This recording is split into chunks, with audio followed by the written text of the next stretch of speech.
Hey there, everybody. I know a lot of times pastors tell the people, hey, you got to read the Bible. It's so exciting. It's so exciting. It's so exciting.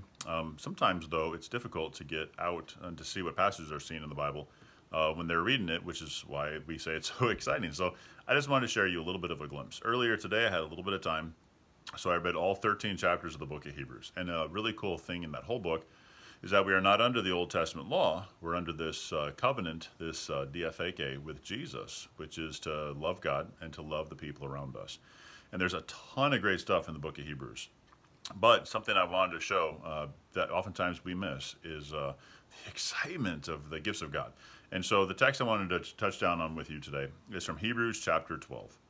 It's talking about how in the Old Testament, before Jesus came, the people of God were very terrified, very scared of God, and there was a bit of space and distance, whether it's at Mount Sinai or around the temple. There was very much a don't mess up, don't get too close, or you'll be struck down. And so it talks about how through Jesus we have a new relationship, a new access to God. And so it's talking about church, and it says, here you go, church is this. When you go to church, you have come to Mount Zion, which is why I love our church is called Zion. But you've come to Zion. And then it says, this is what church is. To the city of the living God, the heavenly Jerusalem. What that means is when you're in church, you are dwelling with God in a little bit of a foretaste of the feast to come of this beautiful city when people are hanging out, connecting, and praising God and being built up. It also describes that church is coming to church is coming to innumerable angels in festal gathering, which means the angels are gathering around us, right, to support us and encourage us and to have the sit down pep talk with God and us. And also coming to church, it says in verse 23, to the assembly of the firstborn who are enrolled in heaven.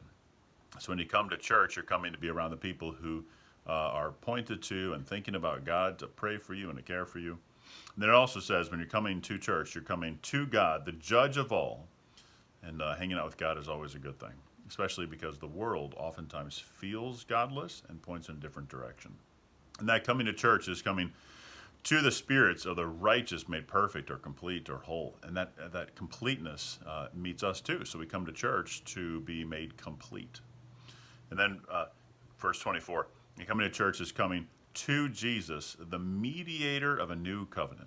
This is a covenant of freedom and of love, of being set free and being drawn close into the family of God. And coming to church is coming to the sprinkled blood that speaks a better word than the blood of Abel, because of the blood of Jesus. I love it, Zion, that we do the Lord's Supper every Sunday. So this is when pastors are saying the Bible's exciting.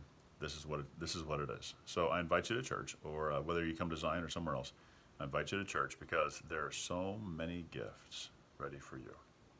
And if you can't wait till Sunday, your church and all of our churches have stuff during the week, even if you just need to swing by and say hi and get built up. So, with that, this is Pastor Mark Femmel from Zion Lutheran Church in Maryland Heights, Missouri, where heaven meets earth.